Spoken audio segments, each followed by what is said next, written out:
Welcome to this comprehensive class member transition program policy training provided by the UIC College of Nursing. This training will address declined outcomes and appeals. This training will enable comprehensive program staff to understand policies and procedures regarding declined outcomes so they can communicate these outcomes to class members and program staff. Staff will also learn how to explain the appeals and grievance process.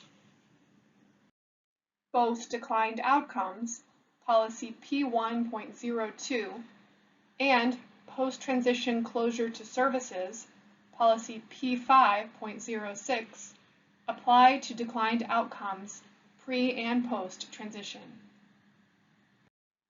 Class members or their legal guardian may decline engagement at any time while proceeding to transition or after transition. Prime agencies should obtain documentation to verify class members' legal guardianship status before accepting a guardianship decline. This includes if there is an active power of attorney of healthcare or a healthcare surrogate. A copy of this paperwork should be uploaded to the member files in the web app.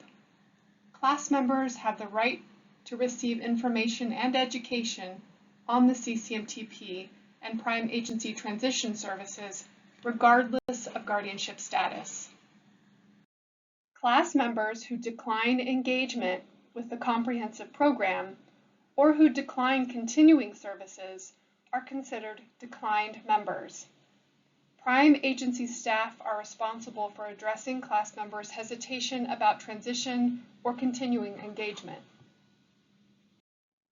Prime agencies are responsible for exploring and documenting the class members' reasons for declining engagement or ongoing services in an effort to better understand why the class member does not want to participate in the program.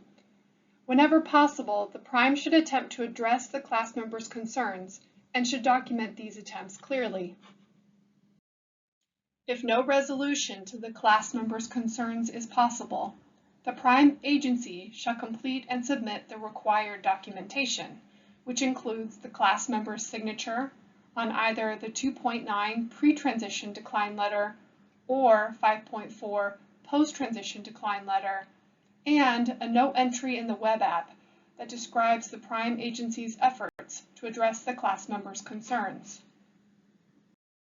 The decline letter confirms that the class member understands that they will not receive any ongoing services and will not be receiving help to transition to the community.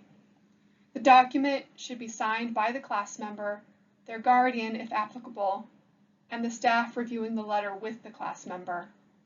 The signed letter should then be uploaded as an attachment to the member files and signed documents section of the class member's web app record.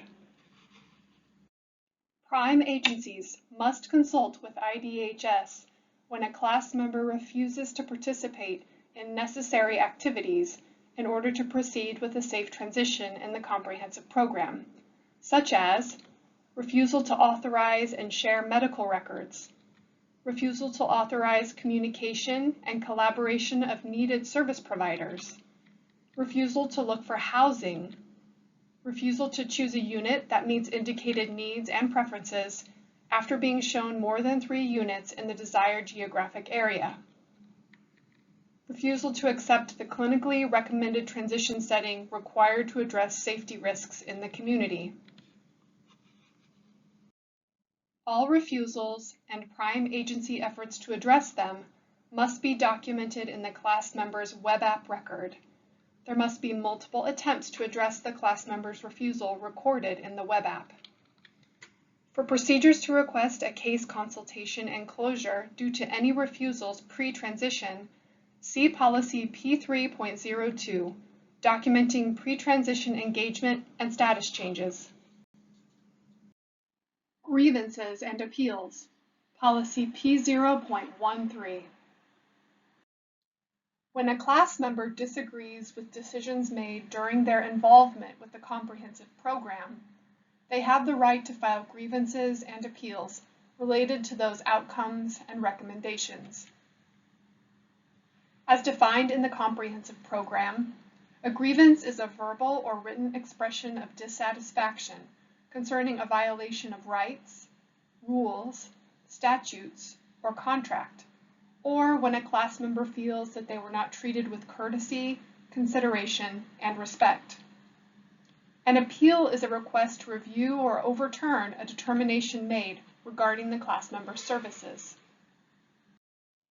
Class members can file a grievance or appeal for any concern or disagreement they may have, including but not limited to a transition delay determination, the outcome of the assessment or CAST review, the level of care for which they are recommended, the housing choices offered to them, the services recommended, or the staff or agency they are assigned to.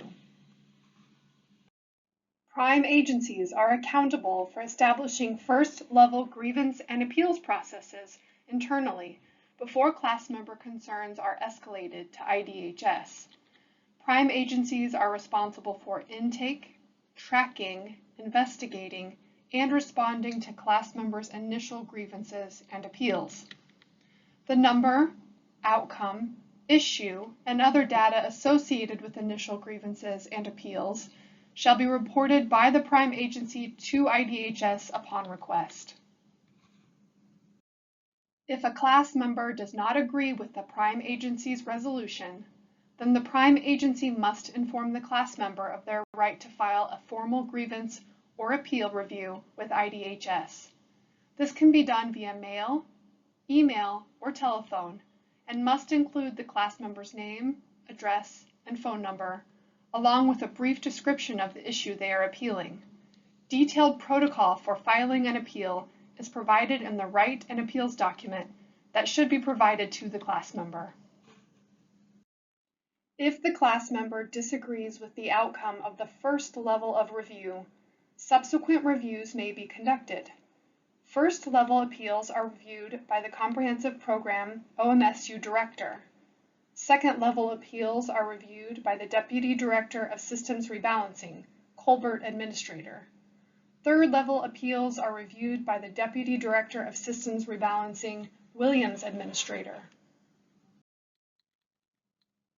If the class member still disagrees with the outcome of a third level review, they can be referred to other entities for additional help, which may include the Illinois Department of Human Services, including the Office of the Secretary, Olmstead Compliance Officer, and/or Office of the General Counsel, the Office of the Inspector General, the Illinois Department of Public Health, the Illinois Department of Healthcare and Family Services, or the Social Security Administration.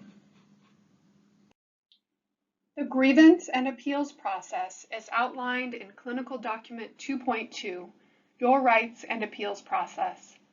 A copy of this document should be provided to the class member when they begin engagement in the program, upon request, and whenever the class member experiences a negative outcome.